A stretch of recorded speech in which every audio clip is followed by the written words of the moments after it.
Asshole Studios in Hollywood, California. You're listening to I'm an Asshole with Doug Bass. We've all been one, so let's talk about it. Now, here's your host, Doug Bass. He's an asshole, sir. He's an asshole. Hey, assholes. What's going on? Thanks for joining us on the podcast.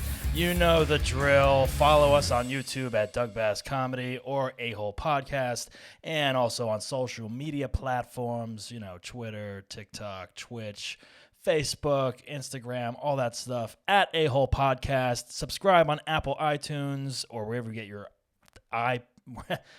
get your podcast fix. I can't talk right now for some reason. You know why? Because I'm really excited for today's show. Our guest today is actor, comedian, writer, Alex Enriquez. He does it all. He's currently the co-host of Watch It with Kenny and Alex on the Hot Mic app. I don't know exactly what that is, but I'm really excited to talk to him about it. So without further ado, we're going to jump into talk to Alex Enriquez. Alex, are you there? I'm here. How you doing? There he is. There he is with the long hair. Oh yeah, it's all happening. COVID hair. hair. It's so hot. It's so unbearably hot. Now you have taken I think everyone went through their phase of long hair during COVID. I did for a while, and I was like, yeah, I like it. But then my hair starts to get curly and weird and frizzy, and it's like graying, so it's even worse. It's like a weird, awkward phrase. But you have stuck to it. You haven't gotten a haircut at all, right? No, it's been since February 22nd, 23rd of 2020. And so it's been over a year now, and I'm definitely not going to go until I get fully vaccinated, which will be a couple of weeks. But yeah, I don't know. I've never had hair like this. Is by far the longest hair I've ever had in my life. It looks good. Thank you. It looks good. I mean, you know what? Because I like taking care of it. We all know you having your kind of like pompadour kind of style, which you are known for throughout the comedy community, I would say, and LA in general. People see you, they're like, "Is that Alex?" And then you're like, "Yes, it is. I can recognize him." But now you have a whole new look, and it looks good. I like it. I mean, I appreciate that. I did. I mean, I had the same haircut for like 15 years, and it was if I wore a hat and I ran into people I'd known forever, like just we'd make eye contact and they'd breeze right by me. So right. I'm now I'm invisible. Now you never know. Like I've been in your home and you didn't know. Oh wow, really? Jeez. Yeah. That's well, yeah. I was like, who is this guy that's just sitting in a chair? I was like, I thought I was dreaming at one point. I thought I was like sleepwalking, but I guess you were here. I didn't even know. You flatter me. So how you doing? How you been? I haven't seen you in a while. I've been doing, keeping busy. Yeah, it's just trying to be self-started for the know time in my life and be productive. So yeah, how are you doing? You're like the man of action. Well, I don't know about the man of action, but sometimes maybe. I mean, I'm doing fine. I mean, it's it's weird. It's like I'm vaccinated now, so I'm starting to go back out and do like open mics and that kind of thing here and there. So like that's kind of a weird experience, getting back out there in the world of comedy and whatnot, because it's we haven't done it in a year, so it's odd. Yeah, it's very odd. Everyone feels very rusty. People aren't sure what to do. So yeah, and plus I'm already like socially awkward at times, so it's like. Now I got to remember how to like interact with people in person. I've only known you to be a very gregarious and graceful person, Doug. But I do want to ask: Have you started slap fighting again? Has that reestablished again? I haven't done that only because of COVID. You're not supposed to touch people anymore. So right. I'm upset that I can't do that anymore. Maybe one day that will come back. I don't know. Well. Somebody as good as you are at slap fighting shouldn't ever stop. I guess I have to wear gloves. I just want to put that out there. I guess I have to wear gloves to do that now, and then people would maybe embrace it. I don't know, because they won't be like, "Oh my God, your COVID germs are all over my face," They just Purell and then slaps. I mean, right. like you have to start disrupting these things. I think that's what we found. Exactly. Yeah. So you've been doing a lot of writing, right? From what I hear over the pandemic. Yeah. I kind of there was nothing else to do, and I've always been somebody who could write really fast. Yeah. That's great. That's a good quality to have. Yeah. It was just out of necessity. Doing sketch comedy, you have to kind of turn things around very quickly. But also, I spent a long time in advertising, and that was always, HBO would call, give you 90 minutes to come up with 100 different taglines, and so it paid to be able to be speedy. And I kind of set a couple of goals. So like during 2020, I wrote a pilot, like a 35-page pilot in a day. That's with great. Like no outline. I had a couple of jokes I'd written down and the story in my head. And then in August, I wrote a movie, like a 120-page screenplay, the first draft in about a week. That's amazing. See, like I prefer to do that way, but then I also get in my head of like all the rules, like, oh, is this act one? Is this like what's happening with this character? But sometimes that's the best way to do it, is just vomit it out and then go back and figure out certain things or whatever if it's not working. We're so inundated by mass media and mass culture that we have a better idea for how these things should be structured. Yeah. Just kind of innately, I have found that if you have an easy time just doing it without regarding the rules and it fits a structure and it kind of comes out, it means the idea was solid. If you can't just sort of naturally progress through it, I found it's like, for me personally, that might not be the idea worth following down the rabbit hole. But it's. I mean, you and I both come from a groundling sketch improv background, so I think that's kind of ingrained in our blood as far as way of writing goes. Getting the idea out there, and then fine tuning it or giving it to a couple of people to read and being like, all right, well, what's working, what's not working? Because then it's like, I don't know. Like I meet so many writers that are like, well, this has to happen and that has to, and it's like, but it's like by the time you get your script to like people that matter anyway, like executives and production companies, there's going to be 50 million notes from these big wigs, and it's going to be rewritten 20,000 times, and then it's not going to even fucking matter at that point. So it's almost like, why not get the idea and the story out there, the characters, because it's going to keep going through drafts. So like, why kill yourself doing like 10 drafts of it yourself before? I don't know. I feel the exact same way. And I like to write things that we make too. So it's like there's a difference between like writing things like, well, we're going to make this, as opposed to like, I'm a writer and like I can't put like, think Vince Vaughn as this character or whatever, it's like, I don't know. There's so many people that have opinions on the different formats and stuff or styles. It's kind of crazy sometimes. Yeah, I don't think that the ultimate gatekeepers you have to worry about for your thing to get made are going to be like, you know what? They didn't break into threes. There wasn't enough fun and games or whatever to save the cat. And I think that helps people who are writers, innate writers who want to tell a story. It helps them adapt to the screenplay format, which is a very specific kind of writing. Exactly. Because it's so diagrammatic. And I'm so I've had a half a beer and no sleep, so I'm getting a little philosophical. It's good. We're recording this on Good Friday, so I know I haven't even started. I'm drinking a seltzer, but usually I have a drink by now, but I didn't do it for some reason. I'll vamp. I'll stretch if you want to go grab a drink. Like I'll helm the show. I'm a fellow broadcaster. I think I have. Let me. You know what? I should get a. We should have a drink together.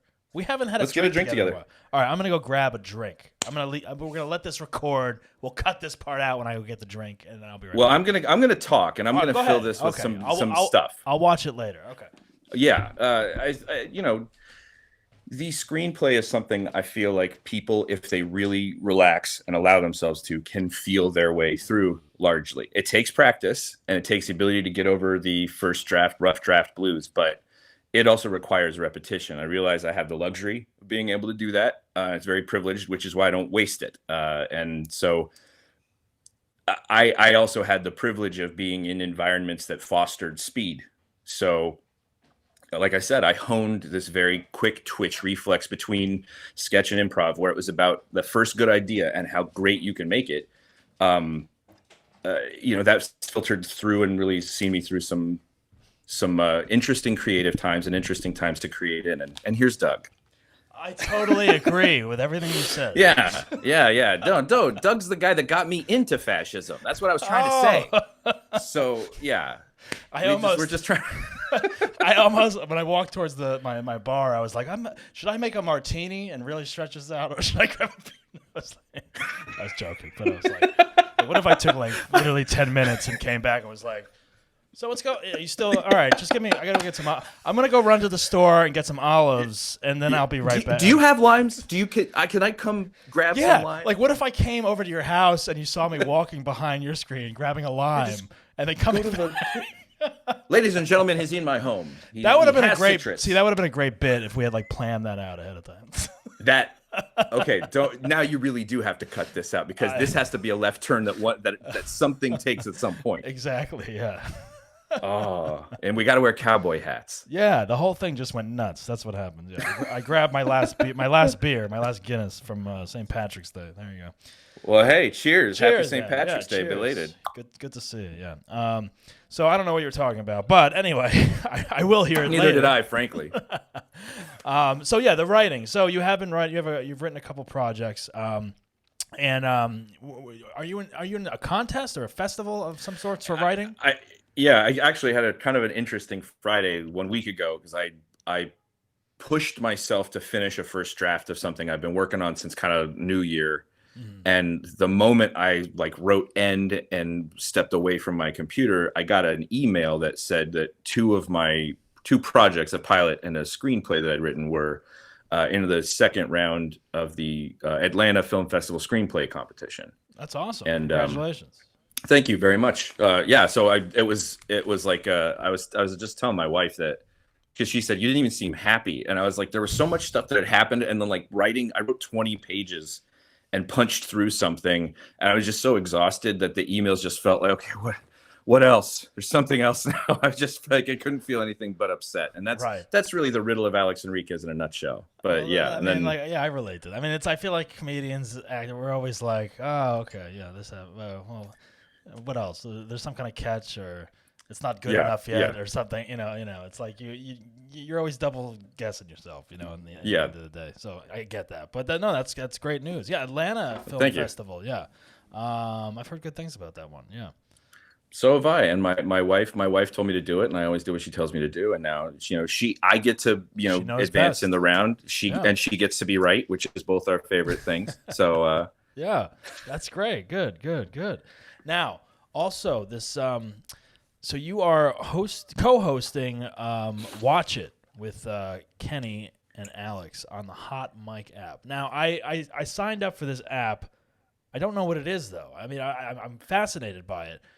You watch things and review them, and then are people watching this live? How does this work? What is the deal with this? Explain. So Hot Mic is pretty easy there. Okay, I know this is your show, but take it easy. Hot Mic is a platform that allows live streaming broadcasts like Twitch, like YouTube Live. The difference, the differentiator there is, ideally you're watching somebody do commentary on something that you both are watching. So the person on Hot Mic's kind of replacing Bob Costas or whatever media figure, and you can also, kind of like Mystery Science Theater ish, kind of, or no? I mean, on its face, probably more directly like sports broadcasting and commentary. Our take is probably the Mystery Science Theater version of it, because initially we were doing movies. We would just have everybody start the movie at the same time, because it's more meant for live broadcast. But then we started doing okay, what's the least likely sport you'd want to do commentary on? So we set ourselves out for success. We don't know anything about sailing. Let's talk about it for 2 hours live. Into funny, the abyss. That's funny, yeah. We've known each other for 15 years and performed together for almost that entire time. So it is never about what is actually on the screen. And then now we're doing a Falcon and the Winter Soldier recap show that I've titled "Watch It Presents Watched It: The Falcon and the Winter Soldier." Yeah, I saw your post about that, and I was like, oh wow, that's cool. That's confusing. It's the same. Watched it, but watch it. Watched it, Falcon and the Winter Soldier. Yeah, and that just came out, that movie, right? Yeah. I used to have to untie these knots for people for a living, and I'm very good at putting them together. But it's weeks. Actually, the latest, I got to watch the latest episode so I can review it. But it just came out today, and it's an incredible television show. I haven't watched it yet. It's on my list though. Yeah, definitely. So this is going to be a weekly thing. You're going to watch each episode and on this platform. Now people are watching these movies or shows on their own, right? It's not like streaming across the platform, because that would be like a copyright thing, right? Is it Right. So it's basically working in tandem with your television, and right? for the like the mainline sports broadcasts that they tend to be meant for, you can sync the app to the broadcast, so it gets you closer to an actual live running commentary. You're watching what the person's talking about at the moment they're seeing it as well. This is a little slant use of the platform to just basically live stream. So we're also, I think we simulcast on Twitch for that show. Yes. I just started getting into Twitch. We live stream on Twitch on Wednesdays. But yeah, I don't know anything. It was like video gaming streaming. I didn't know anything about it. Well, but it's super popular. But like now more people are going on it, like comedians and like other kind of entertainers. So I'm guessing like it's gonna blow up even more now because more people are gonna jump on there trying to get their Twitch in or whatnot. But yeah, I don't know.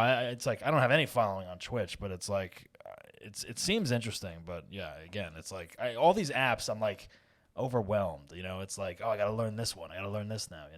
Clubhouse. Yeah. It's like another thing we're on. By the way, if you're on Clubhouse, make sure you follow me on Clubhouse at Doug Bass. And by the end of the broadcast, the Comedy Podcast Club is on Clubhouse as well if you're into that stuff.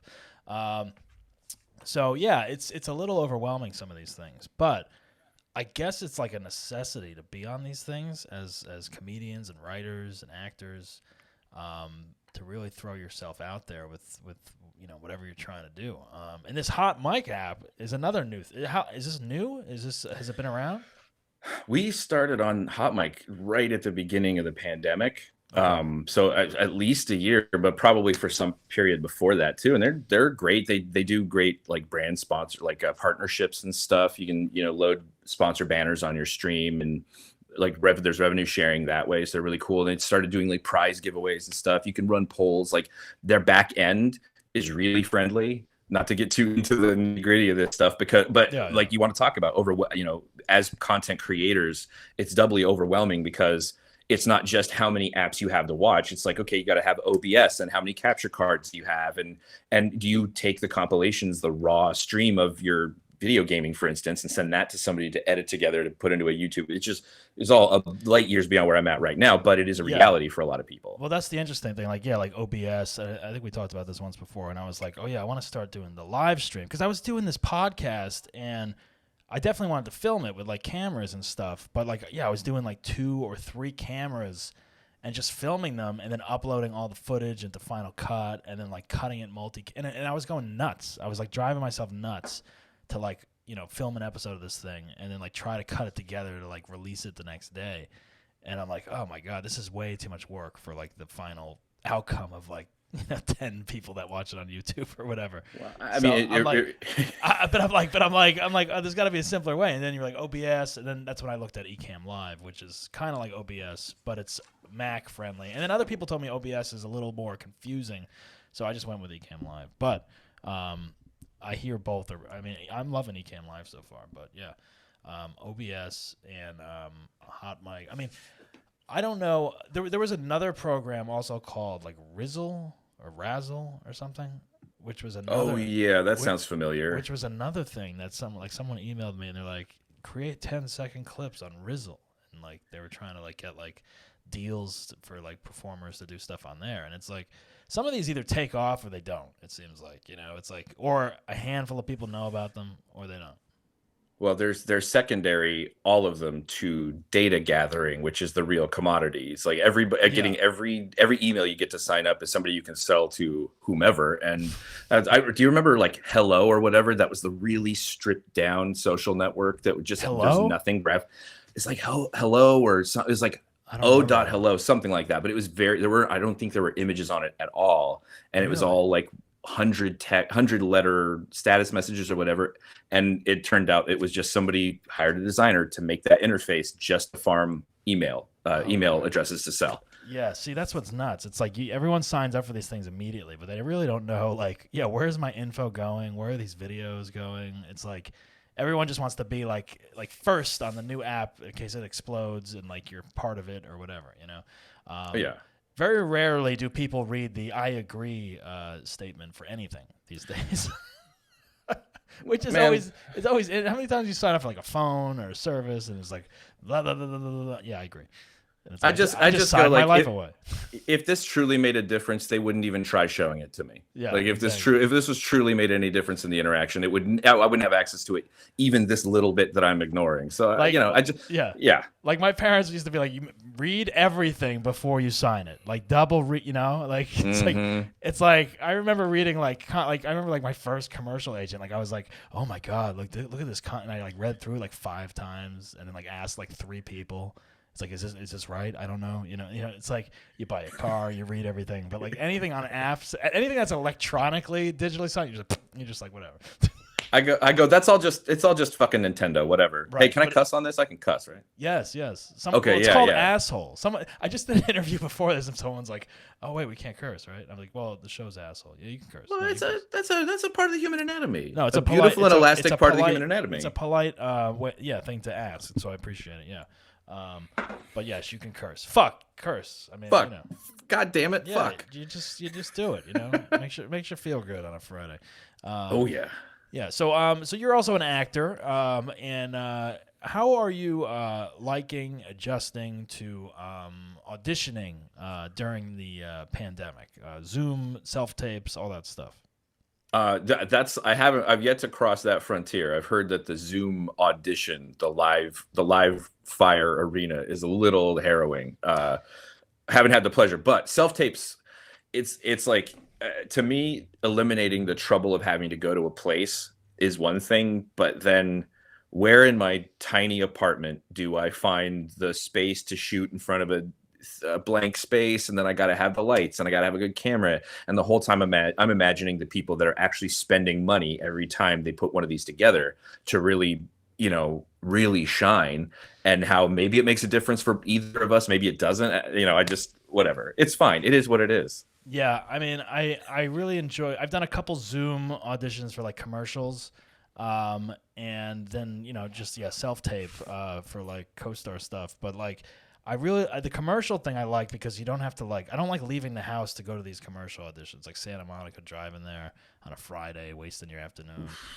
I mean, I hope that never happens again, to be honest with you. Like, I think they should embrace this. Maybe for the callback you go in, but like the first audition, I don't know. I feel like either like I don't know. It's saving a lot of people's time, I think, at the end of the day.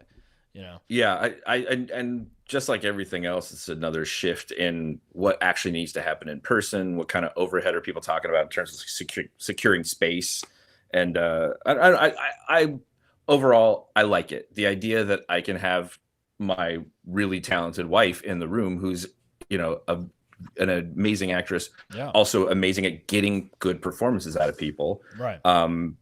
But then it is, I got to edit it together. And it used to be you'd go into the room, just blah, there it was, bye. Right. No, I agree. I think like there's good and bad with it. It's like I did one last night for like 2 lines, and it was like, oh, like I waited like all day to do it, and I was like, now it's like people are like, well, you should be doing that within the first hour that you get it and getting it in, because they're casting like earlier. They're they're taking more tapes now than they would see normal people in real life. So it's like, get that tape in, and I'm like, all right, yeah, I got to do that.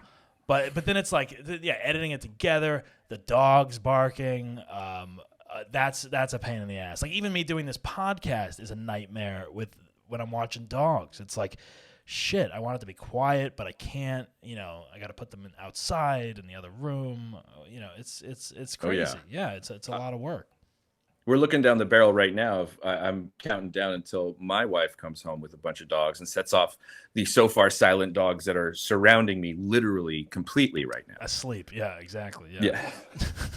They're waiting. They're just waiting. They know. That's the my fingers over the mute button. It's like, some of these podcasts, I'm like, I got to make this one sound really professional. Like we're in a studio and there's no dog. But then other ones, it's like a free for all with like dogs. It's like, I'm not editing that out. Forget it. It's like, it's too much work. Yeah. It's like, you want it to be easy. You want it to be simple, get it out there. Let people listen to it.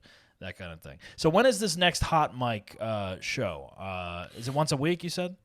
Yeah, once a week we've been focusing on the Falcon and Winter Soldier review show. So that'll be this Monday at 1 p.m. on Hot Mic and on Twitch through Kenny Donut King. That's his handle. Okay, I followed Kenny, but I couldn't. Is it one handle? I couldn't find you for some reason. Or do you have a handle? No, I have my own handle. It's Duke_Midnight, and Midnight is spelled MIDNITE. That's why I could not find it. I'm like, yeah, I'm like typing your name in, looking around. I'm like, where the hell is he? I don't see him. All right, I was trying to maximize searchability and recognizability. It's real, again, a real professional advertising move. No, that's great. I mean, I liked that. All right, so it's gonna be once a week, and yeah, I gotta check this out because it looks cool, and I think it's the kind of thing that I would dig totally. No, stay off a Hot Mic, Doug. You're not welcome there. That's my turf. Right. It's my area. And can I go on Cold Mic? Is that allowed? Is that another app? Cold Mic's fine, and it's actually a better app, frankly. So if you want to take that, absolutely. Mediocre mic. All right. Yeah. Tepid mic is where the money is. Yeah, exactly. Yeah. All right. So everyone download Hot Mic and make sure you check out their show on there. That'll be a lot of fun. All right. Well, this is the asshole show, Alex. Guests, when they come on, they usually share an asshole story or moment in their life. So is there a time in your life that you may have been an a-hole? It can be an isolated incident, a chunk of time in your life. Maybe you're one now and you're going through it. Maybe someone thought you were one and you really weren't. Anything along those lines that you'd like to share with the audience?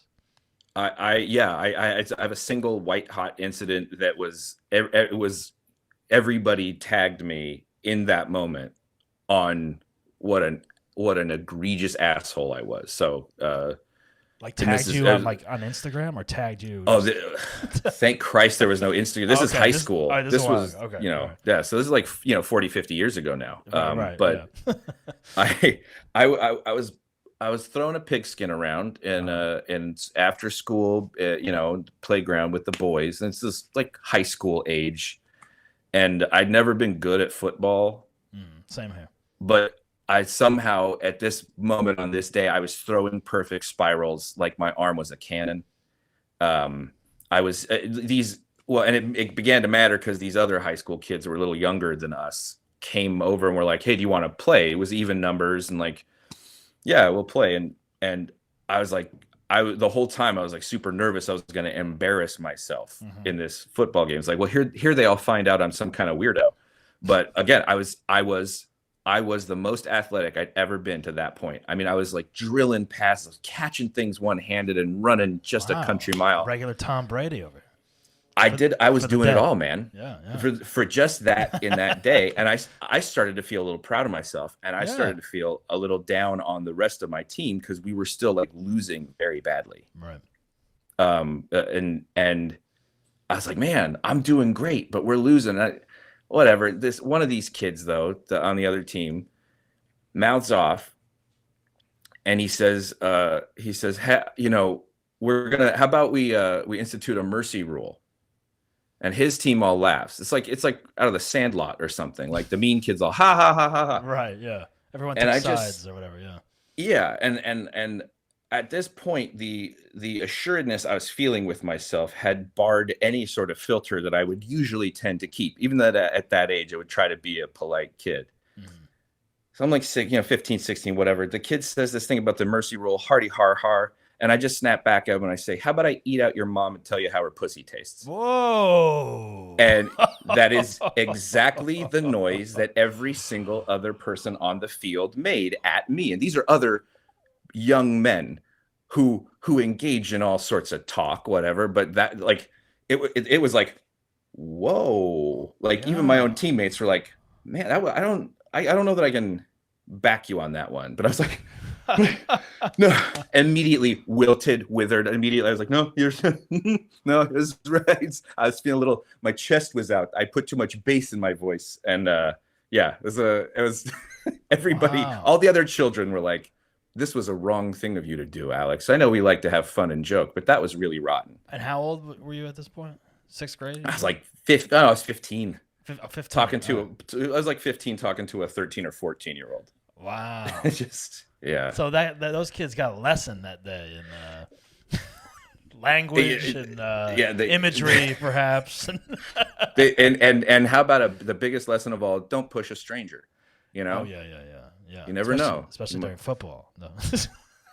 Not when I'm feeling good. Not when Johnny Cannonarm is on the field. It was hybrid. Like if you stopped forward progression, it was enough, but nobody wanted to like get hurt. Yeah. A little rough play, yeah. That's interesting. See, it's like, I feel like I've said, or I haven't said that exact thing, but like I definitely had said things at points in my life where like, they just come out. Like you think them, and either they pop out immediately, or like I've thought about things for like minutes, and it's like, I'm gonna say it now. No, maybe now, and then I don't, or like I was like, oh fuck, I should have said that. Why didn't I say that? Oh, yeah. You know, because like if you hadn't have said that, but you thought it and you thought about it for like 5 minutes, you probably would go home and be like, I should have said that. Like you never would have known like how it would have came off in the group or whatever, you know. Oh, yeah. Obviously, it didn't go well, but no. In my head, if I zinged them with it in my own head, and all, the imaginary high fives I would have gotten from my teammates. Oh, you toasted him, man. Yeah. Jeez. You're envisioning you're envisioning the triumph moment. Yeah, like the celebratory, like, oh my God, Alex, did you just like that just was amazing. How did you think of that? Or like, oh man. It's like it was just my day. It was instead of it being like the cherry on top of an already really great day, I was like, no, of course, at my peak, I will find a way to stumble. Yeah. And there it was. It's like the dream sequence in a movie, you know. It's like when it's like, oh my, and then you cut flashback to reality, and it's like, you're getting like tackled by the wimpy kid or something like that. But this animal is still inside my head. I do still have to contend with the beast that wanted to. When you left the game or the scene of the crime, how did like that game end? Like after you said that, like was it like awkward to play? Did it just end? Did people go home? Like what happened? Do you remember? They continued thrashing us, but it was sort of joyless, and we all left a little more shaken. I think that was a little slice of our own Vietnam there that I put us through. We had to contend with a lot of kind of Freudian Faustian issues, if you will, because I really put a lot of venom on it, and there was no like yuck about it. It was mean and meant to harm. The only thing that could have been like worse, it's like, and I feel like this kind of stuff has happened too. Like when you put your foot in your mouth, is like you say that to that kid. Like what was the exact quote? I forget. I don't want to misquote you. It was, how about we institute a mercy rule? And I said, how about I eat out your mom and tell you how her pussy tastes? Right. Okay. So the only thing was, and like, very fast and very. Yeah. Exactly. Yeah. So you saying that, like the only worst thing would be like that kid's mom is there picking him up, and like she happens to be like right behind you, like on the field or something. You know what I mean? And it's like, Doug, what if she just died?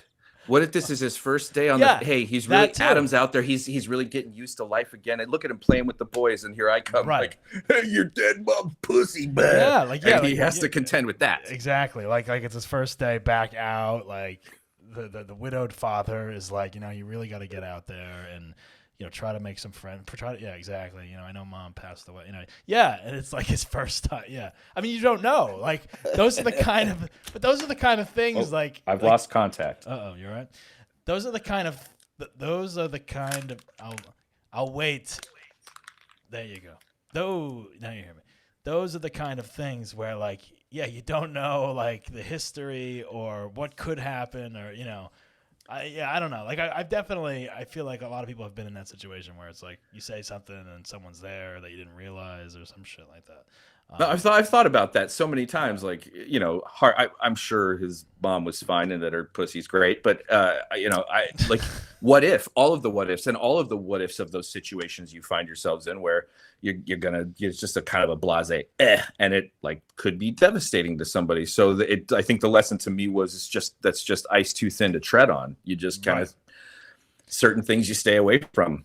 The other thing, I got the lesson very immediately and intimately.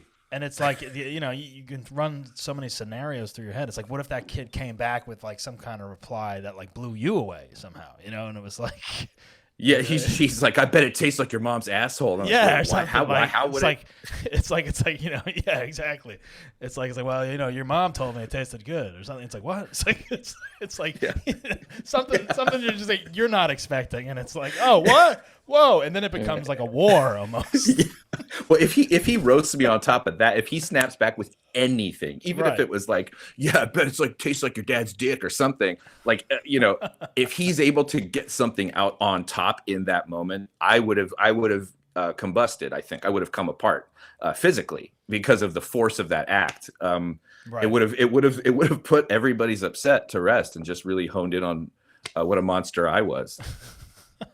Yeah, I bet I bet you find an Easter egg up there, some dumb shit. Yeah, Like, exactly. You can keep going. You go back and forth, and you have and then the game becomes secondary, and it's a roast battle all of a sudden. Yeah, I mean that. oh yeah, like dropping bombs and everybody like, oh. Yeah, exactly. Yeah, and then that's the other. And then there's like a whole other element to that, like.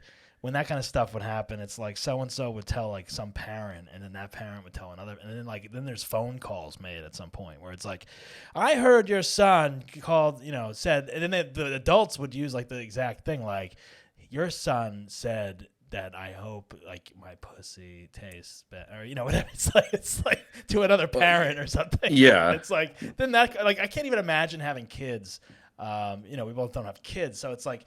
But I feel like those phone calls, like as like teenagers, like that's shit like people are gonna have to deal with, It's like, and it's so awkward and weird, and like the rivalry between like two parents, like in a school or whatever. It's like, oh my god, like there's like a whole nother level of politics there that I don't want really any part of.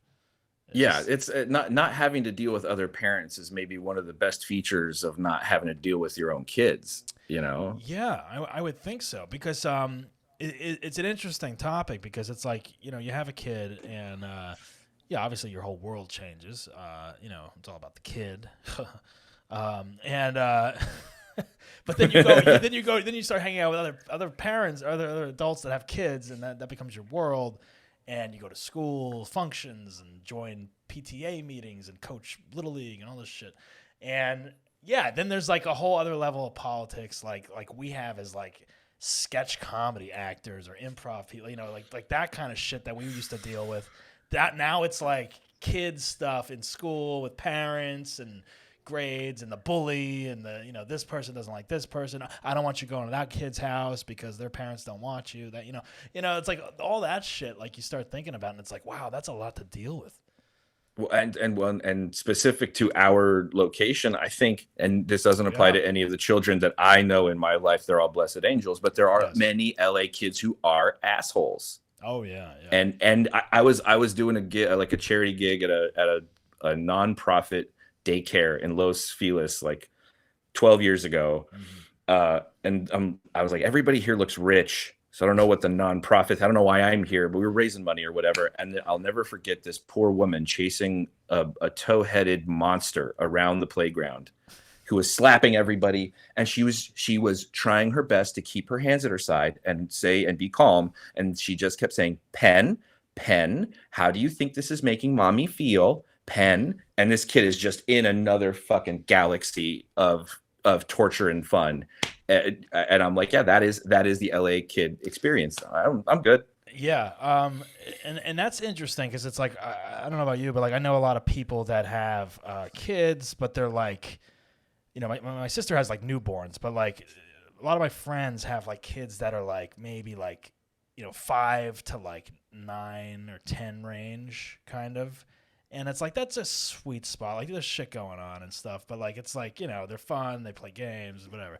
And I'm like, oh my God, I forget like a lot of these kids are going to be teenagers in a few years.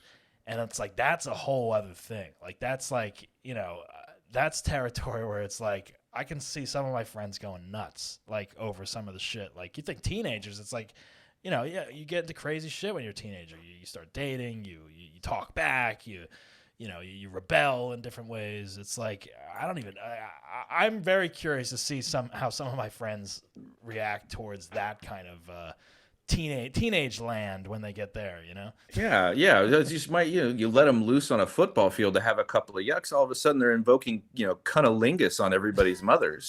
These are the kind of nightmares you have to deal with. What if they're sullen? What if they're just sulky and sullen and they won't You don't have to be sulky and sullen. Well, when you're a teenager, you do. It's hard. There's hormones all the time, and school sucks. But the crazy is all out there or in here, but it's crazy, and it's. Yeah, they should all be tranquilized and put in a drawer, like on my favorite TV show, Snowpiercer. Just put in a drawer, puberty through there, bring them out, put a college diploma in their hand, and give them a desk job somewhere. That's what I mean. I think if I was gonna have a kid, I'm just gonna adopt a 16-year-old. It's you get a few years of teenage quality time with them, then they're an adult, 18. They're on their own, It's yeah. 16. But you're still my son. You better come home and take care of me. And at 16, the average 16-year-old, the right set of influences, including just a little bit of cash, that could really just be the one thing that sets them on their way on the right path. Yeah. Into their middle management. Right. Exactly. Yeah. I don't know. Kids these days. Jeez. It's a topic.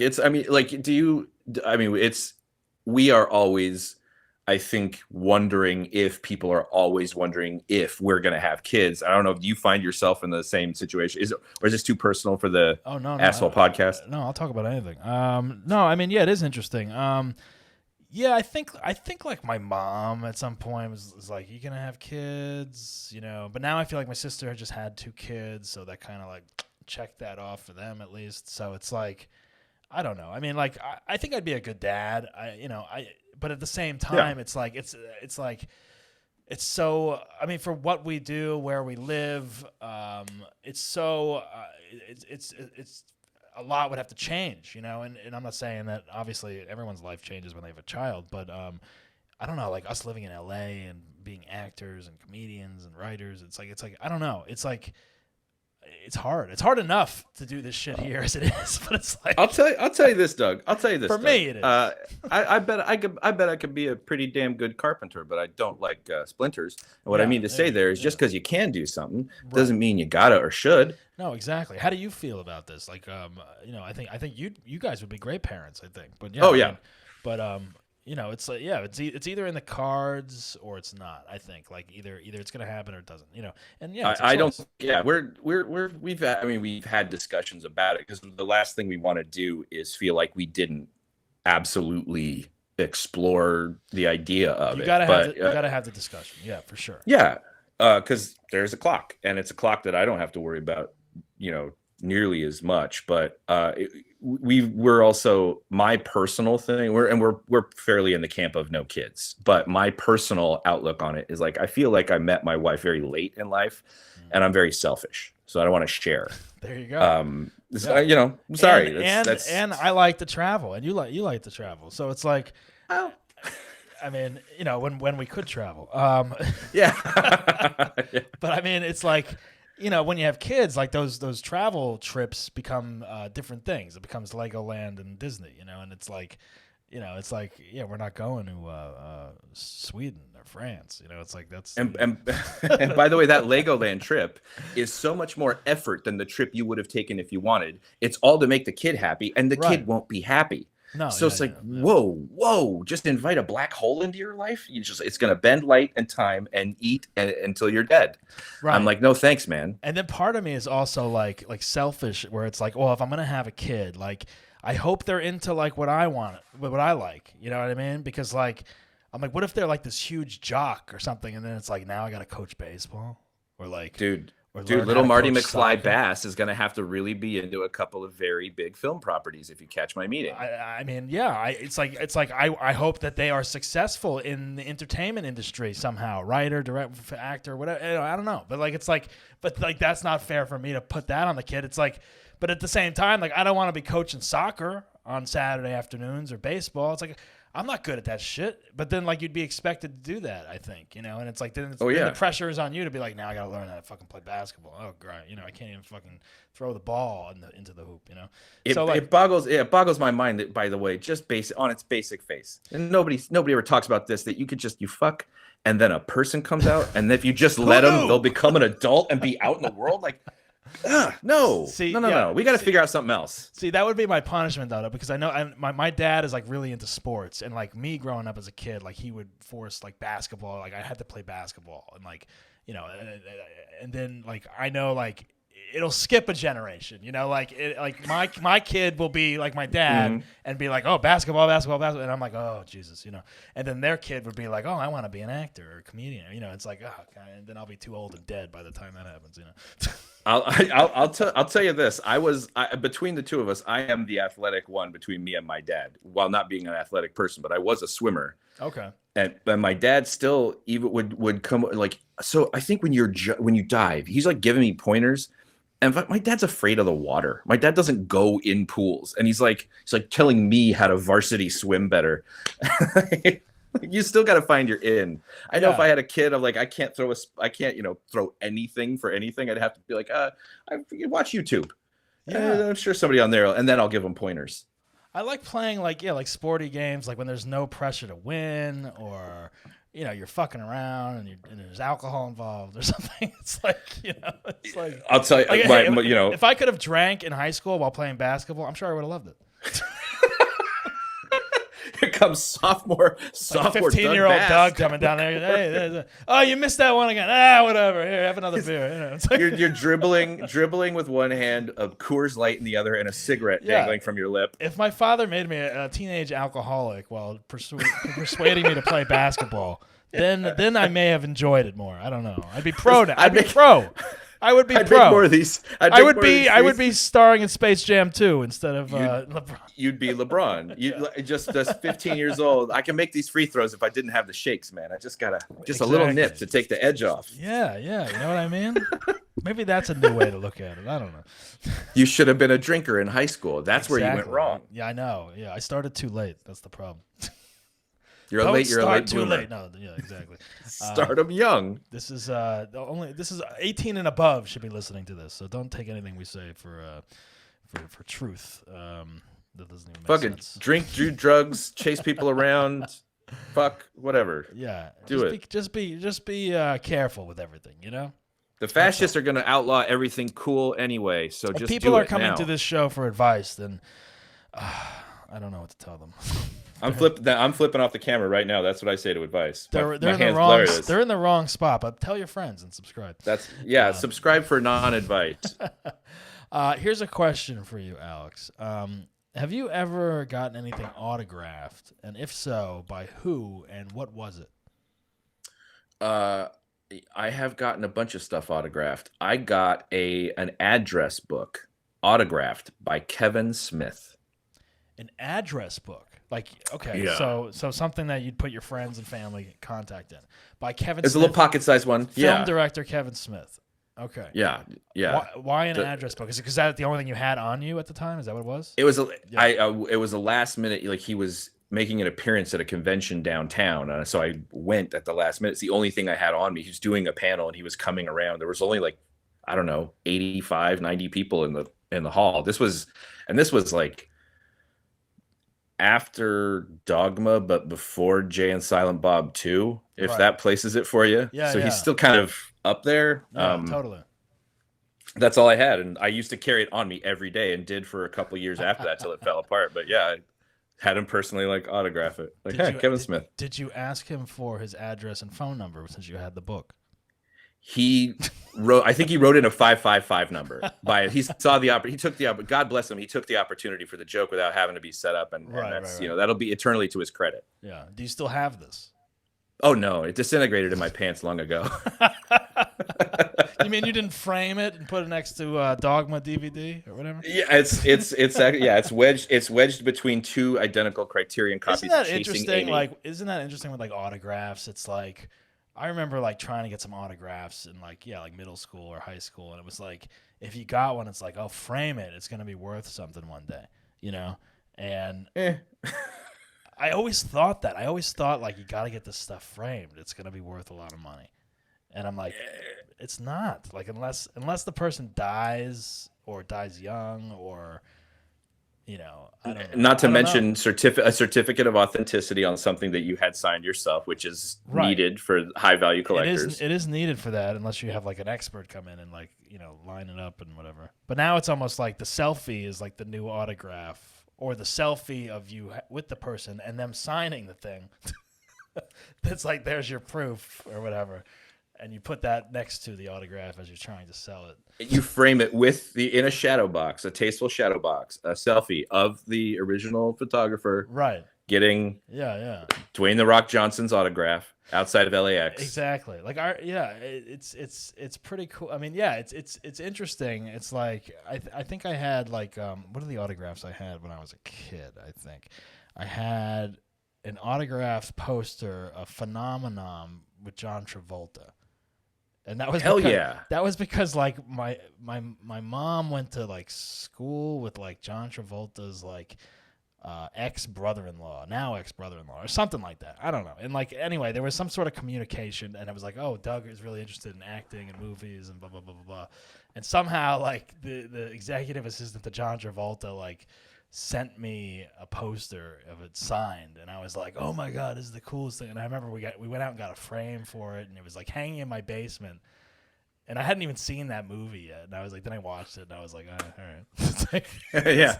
Like, he has a brain tumor. Cool. But then part of me was like, fuck, man. Like I was like thinking about that, and I was like, but I was like thinking about it. Like now I'm thinking about it and being like, all right, yeah, cool, but like, if that was an autograph poster of Grease signed by John Travolta, that would be cool. Phenomenon? Yeah. I don't give a shit.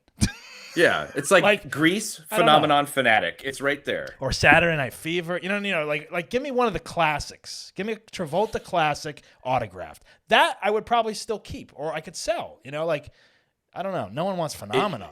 It was amazing in how mediocre it was. I just remembered though. I went to. I'm pretty fancy. I got to go to the premiere of the Dennis the Menace movie that came out in the 90s with Walter Matthau, who wouldn't sign my program because me and another kid were going around getting the autographs of all the stars, including Mason Gamble or whatever. Dennis the Menace. Leah Thompson, who was wearing a like a kind of Christopher a Lloyd, studded bra top. He was not there. Joan Plowright got her autograph. Right. But yeah, Walter Matthau's security was like, Mr. Matthau fell off his bike this morning. He won't be signing autographs. And I think I got this from Walter Matthau, like, and they turned to do something else, like the withering look and my wrist, I can't. Yeah. See, now that would have been worth money because he's dead now. That would have been a good one to have. And a picture of me getting him to at least waving me away. I can't. Nah. Yeah. I talked about that. I asked when I was in high school. I got to go on a Harrison Ford movie set, and I talked about this. I think on one of the podcasts, but I'll just mention it briefly. And at the end of the day, I asked him for a photo with my friend, and he was like, "Not now, guys." And I was like heartbroken because I was like, "Oh my god, there's Han Solo, there's Indy." I'm like, that's a good picture to get. That's a good get. And he was hell yeah. He was a total dick. And I was like, oh man, as a 15-year-old, I was like, man, that like it was an awesome day until then. Like he ruined the day. It's well, yeah, exactly. I'm a kid. And I'm a kid. I wasn't an adult being fucking annoying or whatever. It was get out of here, kid. Fuck him. You know what? I'll say it right now on your broadcast. Fuck you, Harrison Ford. Yeah. If he's listening, yeah, exactly. Yeah. Fuck you. You know what you did. Exactly. He does know what he did. Well, Alex Enriquez, you really put yourself out there today. You came on the show. You told us an asshole story of top degree asshole story, I would say. As a child, telling another younger child that his mother's pussy might taste nice. No, I said why don't I eat out your mom's pussy? Why don't I eat out tell you your how it mom's tastes? Pussy? Exactly.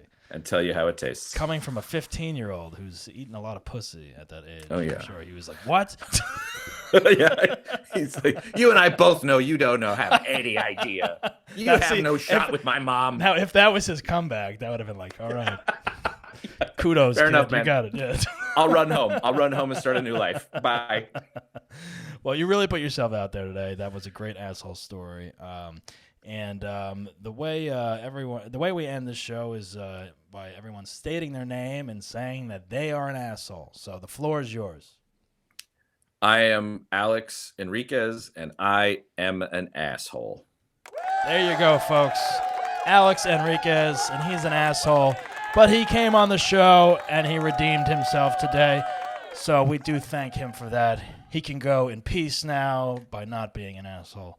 Alex, it's been great seeing you. Thanks for doing the show. Is there anything else you want to plug, talk about?